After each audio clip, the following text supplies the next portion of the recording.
Hello दोस्तों, राम राम सभी भाई और बहनों के साथ आशा करते हैं सभी अच्छे होंगे, मस्त होंगे और स्वस्थ होंगे। ठीक है, तो आज हम पढ़ने वाले हैं कुछ नया। ठीक है, जो आपको एग्जाम में बार बार देखने को मिलेंगे। ठीक है, तो इनको अच्छी तरीके से आपको याद रख लेना है। तो बढ़ते हैं। सबसे पहले कल हमने क्या पढ़ लिया था, बिल्कुल ठीक है, रिवाइज करते चलेंगे और उनको याद करते चलेंगे। ठीक है, देखो पीडीएफ भी अगर मैं आपको प्रोवाइड करवा दूं तो पीडीएफ का इतना कोई मॉल नहीं रहेगा। जितना हम दोस्तों थोड़ा बहुत पढ़ेंगे लेकिन उसको अच्छी तरीके से पढ़ लेंगे। ठीक है, तो देखो इनपुट की जो चीज़ें वो सारी मैं आपके सामने लेकर आया हूँ, इनको अच्छी तरीके से रट लेना। पीडीएफ ऐसे आपको टेलीग्राम पर मिल जाएगी, वहाँ पर जाकर डाउनलोड कर लेना और टेलीग्राम को ज्वाइन कर लेना। ठीक है, तो देखो सबसे पहले, ठीक है, कल देखो हमने कहाँ तक पढ़ लिया था। ठीक है, यहाँ तक हो गए थे अपने इंटेल, आईबीएम और सीडेक। ठीक है, इनका जो रिलेशन है वो याद रख लेना। ठीक है, कोल्ड बूट, वार्म बूट, इनके बारे में हमने बात कर ली थी। ठीक है, एक बार फास्टली रिवाइज करवा देता हूँ, फिर चलते हैं अपनी आज की चीज़ों पर। ठीक है, तो अब आ जाओ। ठीक है, एंड तक जरूर ये रहेगा। चलो आ जाओ। ठीक है, परम कंप्यूटर की बात कर ली थी। ठीक है, और सुपर कंप्यूटर। देखो मौसम, सुपर कंप्यूटर किस काम में आता है तो आपको पता होना चाहिए कि मौसम, गणितीय गणना और वैज्ञानिक अनुप्रयोगों में विश्व का पहला जो सुपर कंप्यूटर है वो है CDC 6400। ठीक है, इसमें दो माइनस कर लेना तो इससे इसकी डेट याद हो जाएगी। ठीक है, तो ये हो जाएगा 1964 में बना था। ठीक है, इसका आकार कौन सा था, बेलनाकार। ठीक है, सुपर कंप्यूटर के जो जनक थे वो कौन थे, सैमुर करे। ठीक है, किसके हेल्प से तो याद रखना, करे की सहायता से। चलो आ जाओ। भारत का पहला सुपर कंप्यूटर कौन सा हो जाएगा, सीडेक 1990। 1990 इसका प्रोटोटाइप तैयार हुआ था 1990 के अंदर। इनको अच्छी तरीके से देख लेना, सुपर कंप्यूटर में से क्वेश्चन पूछा जा सकता है। तो प्रोटोटाइप 1990 में बना, कब था 1991 में। ठीक है, कहाँ पर, पुणे महाराष्ट्र में। और जो कंप्यूटर था वो कौन सा था, याद रखना, परम 8000 था। ठीक है, पहला सुपर जो कंप्यूटर था वो था परम 8000। और जिसका जनक कौन था, मतलब जो सुपर कंप्यूटर है उसका जो जनक है वो कौन था, याद रखना। उसके बारे में हमने बात कर ली है, कौन है। तो उसके हो जाएगा, सुपर कंप्यूटर के जो जनक हो जाएंगे वो हो जाएंगे सेमुर करे। ठीक है, और जो भारत में जनक माना जाता है सुपर कंप्यूटर का तो याद रखना, विजय पांडुरंगा। ठीक है, स्पीड की अगर बात करें तो जो सुपर कंप्यूटर की स्पीड है वो फ्लॉप में मापी जाती है। ठीक है, फ्लॉप में। और कितने बिट, इसकी जो परास बिट होती है वो होती है 64 बिट। ठीक है, परम श्रृंखला, परम श्रृंखला याद रखना। परम जो श्रृंखला के जो कंप्यूटर है, एक तो परम 8000 हो जाएगा, हजार हो जाएगा, परम अनंत हो जाएगा, परम सिद्धि हो जाएगा, परम प्रवेगा हो जाएगा। और इसमें जो सबसे तेज होगा सुपर कंप्यूटर में, जो सबसे तेज होगा वो परम सिद्धि होगा, और जो नवीन कंप्यूटर होगा वो परम प्रवेगा होगा। इतनी सी बात आपको याद रखनी है, इससे बाहर चीजें आपकी नहीं जाएगी। ठीक है, चैनल पर नए तो भाई को जरूर सपोर्ट कीजिएगा, अभी तक सब्सक्राइब नहीं किया सब्सक्राइब जरूर कर ले साथियों। ठीक है, आपके काफी काम आने वाली है ये चीजें। ठीक है, चलो आ जाओ, बढ़ते हैं अब आगे। डिजिटल कंप्यूटर की बात हमने कर ली थी। ठीक है, HEC2M इंग्लैंड से लाया गया था, सिद्धार्था 16 अगस्त 1986। ठीक है, और प्रथम साइबर ग्रामीण केंद्र कर्नाटक। विश्व की प्रथम प्रोग्रामर और देहधारी अंक प्रणाली की जो आविष्कारक थी वो थी लेडी एडा अगस्टा। बढ़ते हैं अब आगे।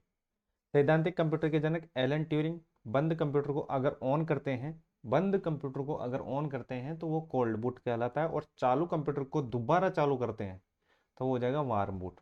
इतनी सी बात आपको याद रखनी है। एप्पल की जो खोज की थी स्टीफन वाइनियाक और स्टीव जॉब्स ने। ठीक है, इंटेल का जो संबंध है वो माइक्रो प्रोसेसर से है, आईबीएम का जो संबंध है वो हार्ड डिस्क से है। और आईबीएम जो बनी थी कंपनी, कब बनी थी याद रखना, 1924 में। 1924 में। और सीडेक का जो संबंध है वो सुपर कंप्यूटर से है। तो यहाँ तक चीज़ें आपको समझ में आ गई होगी। बढ़ते हैं अब आगे, और ये इम्पोर्टेंट है, काफ़ी बार पूछा गया है। ठीक है, तो इसको डायरेक्ट सीधे आपके सामने वन लाइनर में लेकर आया हूँ कि मार्क वन है हो जाएगा, इसका मुख्यालय अरमोक न्यूयॉर्क में हो जाएगा। एनिएक का जो निर्माण हुआ था वो किस विश्वविद्यालय में हो गया तो याद रखना, एनिएक का पेनिसिलिन में हो जाएगा, एड्स का कैम्ब्रिज में, और माइक्रो प्रोसेसर का कैलिफोर्निया, और ये है अमेरिका में। ठीक है, ये आपको याद रखना है। चलो बढ़ते हैं अब आगे। ठीक है, 1946 में बेसिक कंप्यूटर भाषा का जो विकास किया था वो किसने किया था, जॉन जी केमी ने। और प्रिंटर कीबोर्ड और मॉडेम। ठीक है, प्रिंटर कीबोर्ड और मॉडेम याद रखना, ये क्या कहलाते हैं, ये पेरिफेरल डिवाइस कहलाते हैं। ठीक है, पेरिफेरल डिवाइस कहलाते हैं। ठीक है, डाटा हायरार्की आरोही क्रम, ये याद रखना, ये क्वेश्चन पूछा गया था। ये जितने भी क्वेश्चन, ये सब प्रीवियस ईयर के क्वेश्चन है और ये आपके इंपॉर्टेंट रहने वाले हैं। ठीक है, वन बाय वन एक एक चीज आपको याद करते चलना है। तो यहाँ तक चीजें आपको समझ में आ गई होगी। अब बढ़ते हैं अब आगे। तो डाटा हायरार्की आरोही क्रम याद रखना, सबसे पहले हो जाएगा बिट हो जाएगा, उसके बाद बाइट हो जाएगा, उसके बाद फील्ड हो जाएगा, और उसके बाद रिकॉर्ड, फिर फाइल, फिर डेटाबेस हो जाएगा। ठीक है, प्रमुख बातें याद रख लेना, आपकी काम की चीजें हैं। चलो आ जाओ, पढ़ते हैं आगे।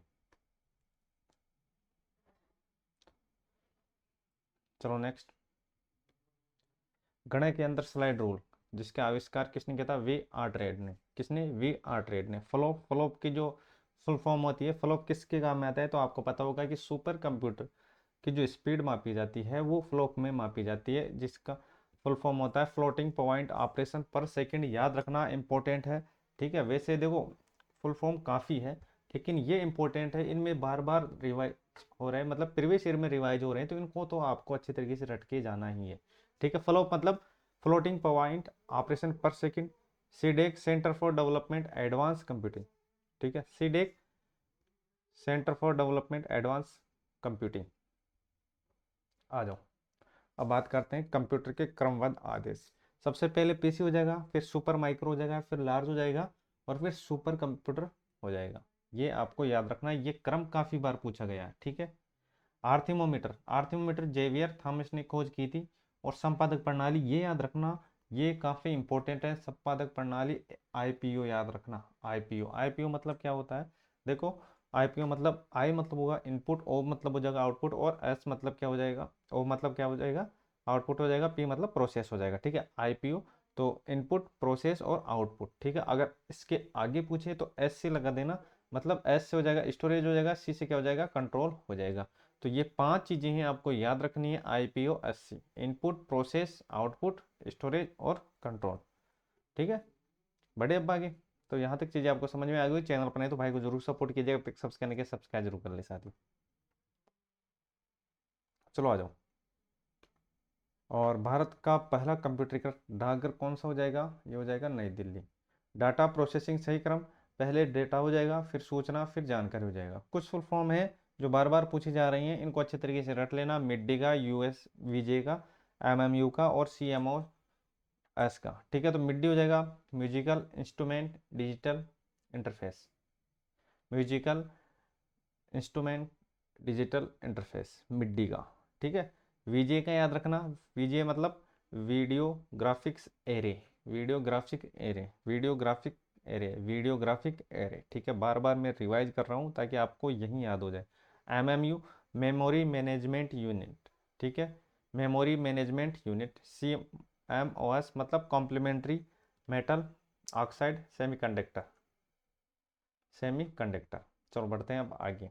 Audio signal output port. ठीक है, अगर पूछे कि ऑडियो सिग्नल आउटपुट पोर्ट कौन सा हो जाएगा, तो HDMI हो जाएगा।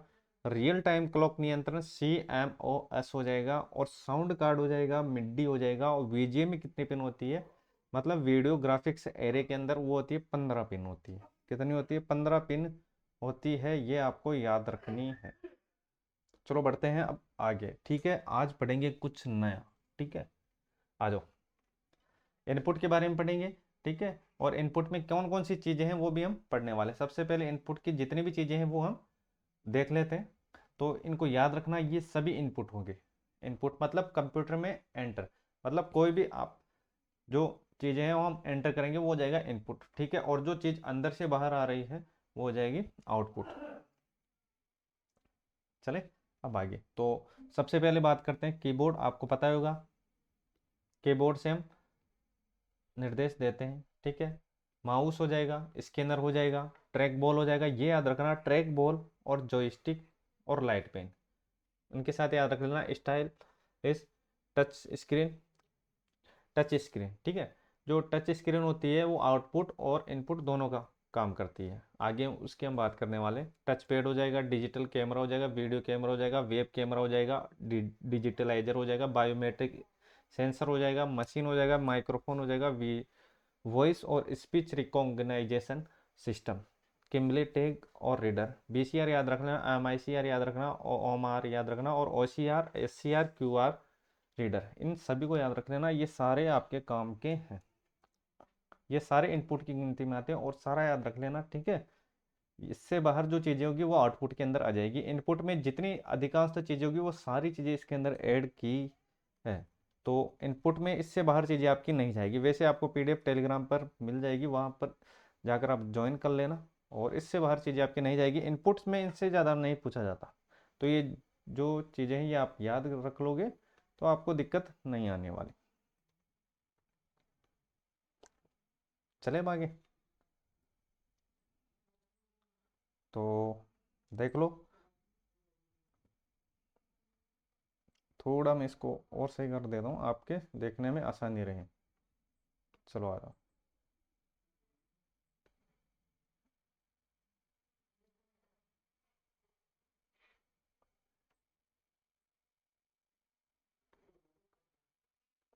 ठीक है, चलो आ जाओ।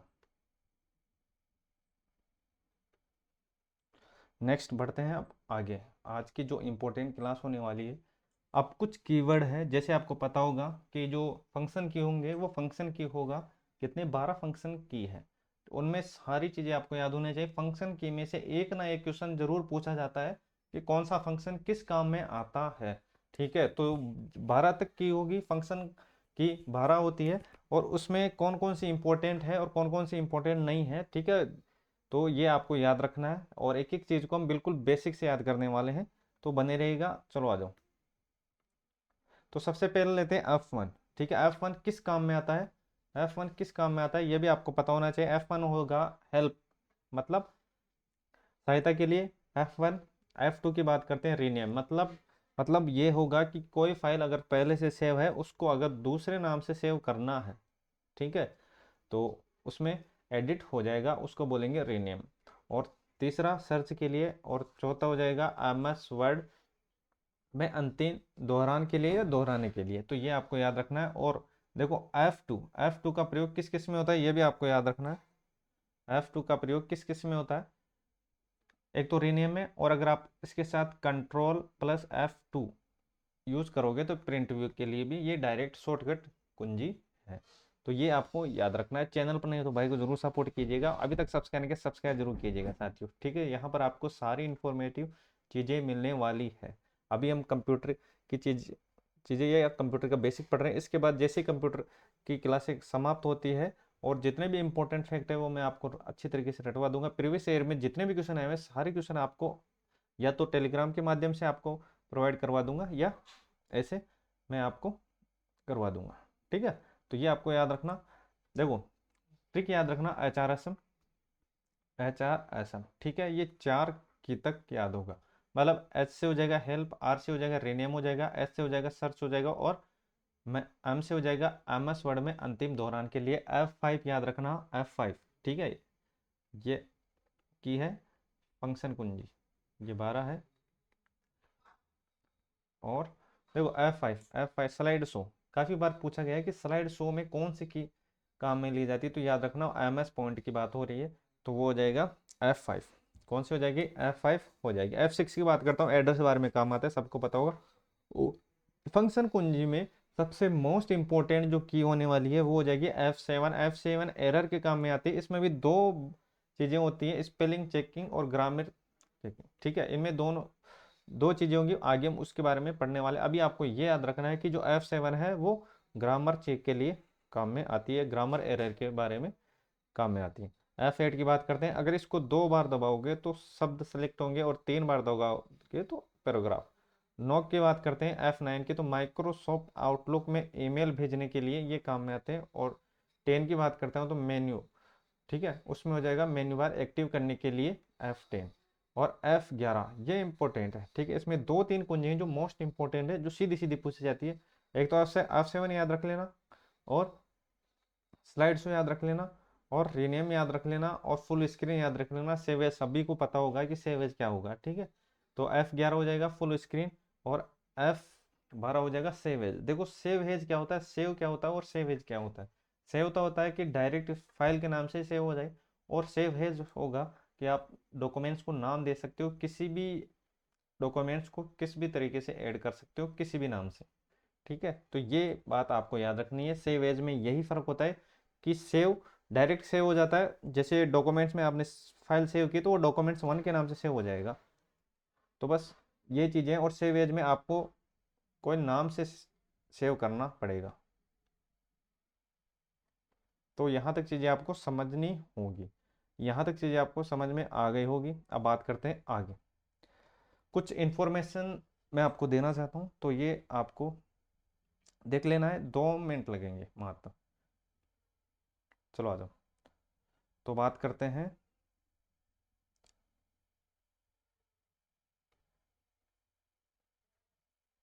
1 मिनट।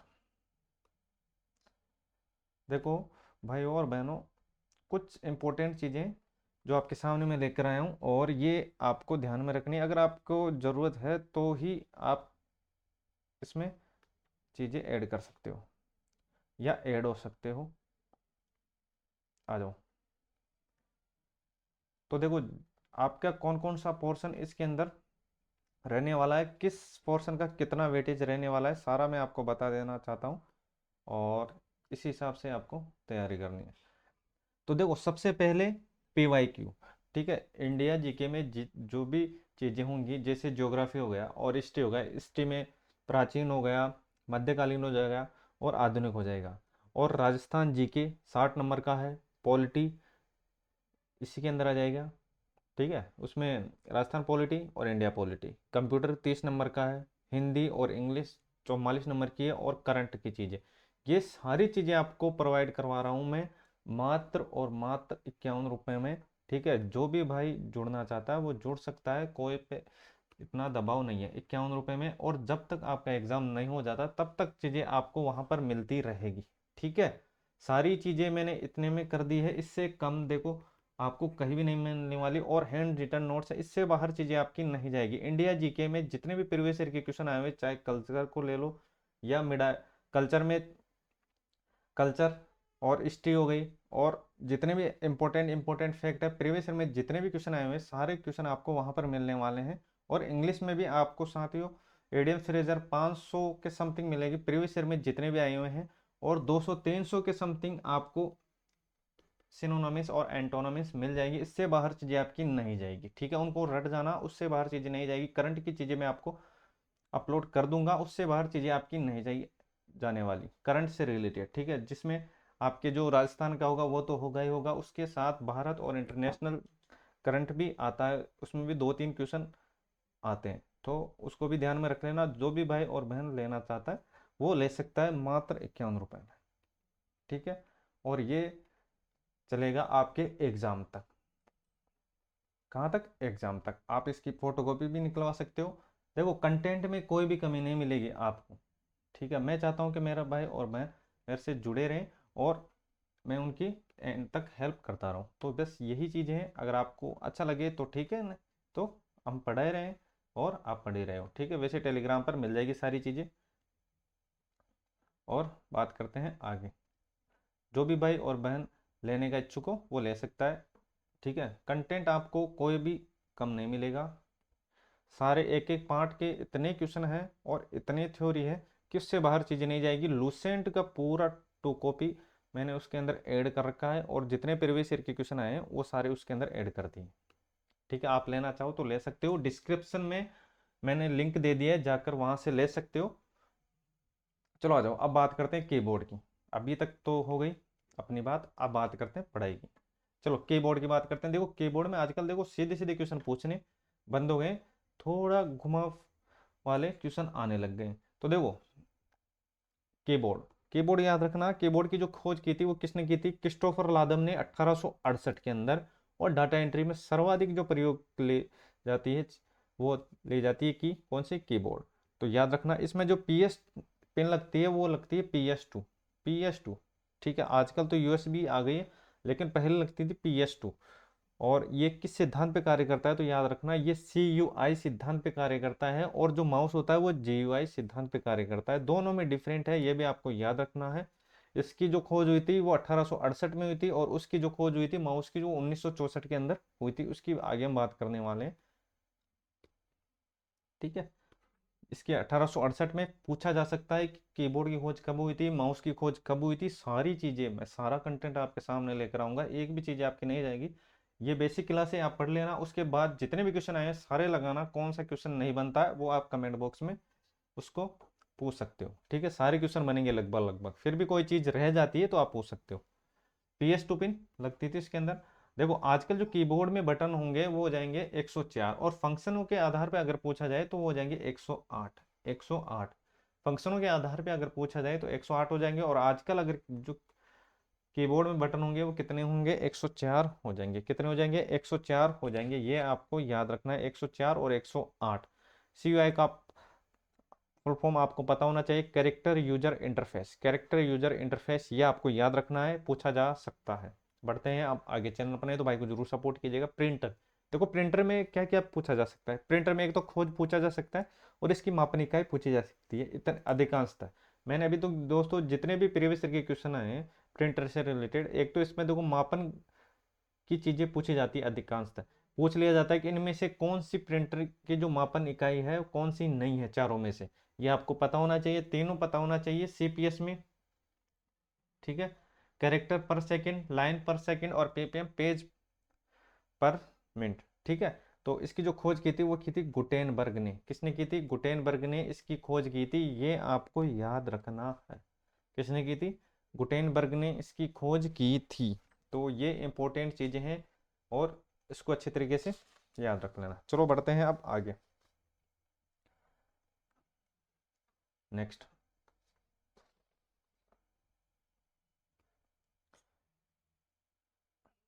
चलो बात करते हैं विंडो की। विंडो की बात करते हैं। ठीक है, इनमें से क्वेश्चन पूछा जा सकता है। वैसे आपको पता होना चाहिए कि कौन सी विंडो चल रही है, सिंगल यूजर कौन सी है, मल्टी यूजर कौन सी है।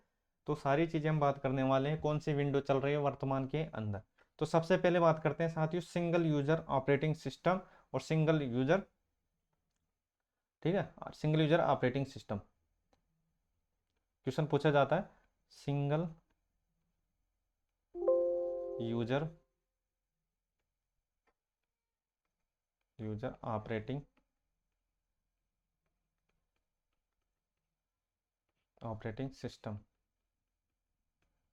सिंगल यूजर ऑपरेटिंग सिस्टम कौन कौन से हैं, सीधा सीधा क्वेश्चन पूछा जाता है कि सिंगल यूजर ऑपरेटिंग सिस्टम कौन सा है और मल्टी यूजर ऑपरेटिंग सिस्टम कौन सा है। तो सबसे पहले बात करते हैं, तो वो हो जाएगा विंडो। विंडो, एक एक चीजें ध्यान से देखिएगा। विंडो हो जाएगा 1.0। ठीक है, उसके बाद हो जाएगा 2.0, या 2x हो जाएगा, या 3x हो जाएगा। फिर विंडो 95, 98, विंडो ME, और विंडो CE। ये आपको याद रखना है। और मल्टी यूजर की भी बात कर लेते हैं, अगर सिंगल यूजर की बात कर ली तो मल्टी यूजर की बात कर लेते हैं साथों साथ। Multi user, multi user operating system, multi user operating system याद रखना, इनमें से क्वेश्चन बनते हैं। विंडो, अब बात करते हैं। विंडो हो जाएगा एंटी हो जाएगा, विंडो एंटी हो जाएगा, विंडो 2000 हो जाएगा, विंडो XP हो जाएगा, विंडो विस्ता हो जाएगा, विंडो विस्ता हो जाएगा। उसके बाद विंडो 7 हो जाएगा, विंडो 8 हो जाएगा, विंडो 10 हो जाएगा। याद रखना विंडो 10 के अंदर कंट्रोल पैनल, कंट्रोल पैनल के नाम से जानते हैं, कंट्रोल पैनल के नाम से जानते हैं, कंट्रोल पैनल के नाम से जानते हैं, कंट्रोल पैनल के नाम से जानते हैं, ये आपको याद रखना है। Control panel window 10, window 10। तो सबसे पहले बात करते हैं सिंगल यूजर ऑपरेटिंग सिस्टम। सीधा सीधा पूछा जाता है कि उसमें दोस्तों कौन सा सिंगल यूजर मल्टी या सिंगल यूजर ऑपरेटिंग सिस्टम है। विंडो 1, विंडो 2, विंडो 3x, और 95, 98, window ME, window CE। Multi user की बात करता हूँ तो विंडो NT हो जाएगा, विंडो 2000 हो जाएगा, विंडो X एक्सपी हो जाएगा, विंडो विस्ता हो जाएगा, विंडो 7, 8 और 10। 10 याद रखना कंट्रोल पैनल के नाम से जाना जाता है, कंट्रोल पैनल के नाम से। ठीक है, तो यहाँ तक चीज़ें आपको समझ में आ गई। चैनल बने तो भाई को जरूर सपोर्ट कीजिएगा, अभी तक सब्सक्राइब नहीं किया सब्सक्राइब जरूर कर ले साथी। बड़े अब आगे अब बात करते हैं, देखो मल्टी यूजर की बात कर ली हमने और सिंगल यूजर की बात कर ली। अब बात करते हैं मल्टी यूजर, मल्टीटास्किंग और मल्टी प्रोग्रामिंग कौन सा हो जाएगा। तो सबसे देखो बात करते हैं लिनक्स की। लिनक्स लिनक्स हो जाएगा, ये हो जाएगा मल्टी, हो जाएगा मल्टी यूजर हो जाएगा, मल्टी यूजर हो जाएगा, मल्टीटास्किंग हो जाएगा,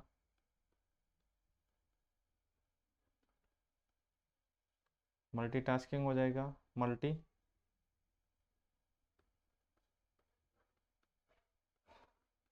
मल्टी प्रोग्रामिंग, मल्टी प्रोग्रामिंग हो जाएगा। तो ये आपको याद रखना है। ठीक है, यहाँ तक चीज़ें आपको समझ में आ गई होगी। तो आज के लिए बस इतना ही, मिलते हैं नेक्स्ट क्लास में साथियों। क्लास आपको कैसी लगी, और टेलीग्राम को ज्वाइन कर लेना। और अगर आपको पीडीएफ की रिक्वायरमेंट है तो उसका जो लिंक है वो डिस्क्रिप्शन में दिया हुआ है, जाकर ले लेना साथियों। उसमें एक अपना स्टोर बना हुआ है, उसमें नाम, ईमेल आईडी और उसमें प्रोसेस कर लेना आगे, सीधे आपको वहाँ पर पीडीएफ मिल जाएगी। ठीक है, पढ़ते हैं। तो आज के लिए बस इतना ही। जय हिंद, जय भारत।